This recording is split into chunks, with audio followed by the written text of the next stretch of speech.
Tank Davis tinawag na rehydration champion. Nilinaw agad ni Bill Haney, hindi raw sila papayag sa rehydration na demand ni Tank Davis. Basta makuha ang timbang sa 140 pounds sa final weigh-in, wala na raw pakialam si Davis sa rehydration.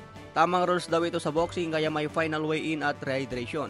Pangduwag raw kasi ang pinapauso ni Davis na bawal kang mag-rehydrate ng higit sa 10 pounds sa mismong laban. Wala daw yan sa libro ng boxing. Kailangan daw lumaban ng patas si Tank Davis para makita kung sino ang mas malupit. Hindi raw katulad sa ginawa ni Davis kay Ryan Garcia. Hindi pa nagsisimulang laban, nakalamang na kaagad.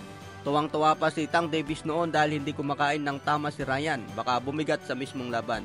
Ayon nga po sa post ni Devin Haney, talagang direktang hinahamon si Tank Davis. Let's make it happen, I'm free. Mukhang magpapalusot pa ata si Tank Davis para hindi muna lumaban. Ayon din sa report mga tol, matapos magpirma ng partner deal ang PBC Promotion at Amazon Prime, si Tank Davis daw ang unang ipapalabas sa early 2024. Subalit hindi pa tukoy kung sino ang kalaban ni Tank Davis. Mas maganda kung rematch na lang kay Pitbull Isaac Cruz para mas swabe ang bakbakan. Wala nang ibang kalaban si Davis sa lightweight. Si Lomachenko at Stevenson na lang siguro ang matinik na kalaban dyan. Sa iba pang balita, Teofimo Lopez is being finalized kontra Jamaine Ortiz, target sa February 8 at gaganapin sa Las Vegas. Magandang matchup ito kay Teofimo Lopez dahil hindi lang easy fight si Jamaine Ortiz. May kartada si Jamaine Ortiz na 17 wins, 8 KOs, may isang talo. Si Lomachenko pa lang ang tumalo dyan. Pero llamado pa rin si Lopez dyan mga tol. Magandang laban lang ito sa kanya sa 140 pounds. Kung manalo si Lopez, pwede nang makipag-unification kay Subriel Matias at Devin Haney. Sa iba pang balita, Hall of Fame champion Timothy Bradley na dating tinalo ni Pacman. May bad news nga po kay Marlon Tapales.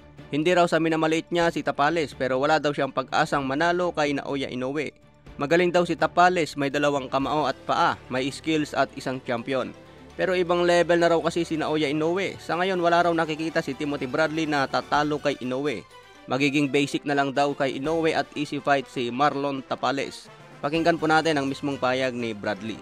But Inoue is just on another level, dude. He is. I'm sorry to tell you guys that. Yeah. He's going to blow through Tapales. And he's going to make it look really easy.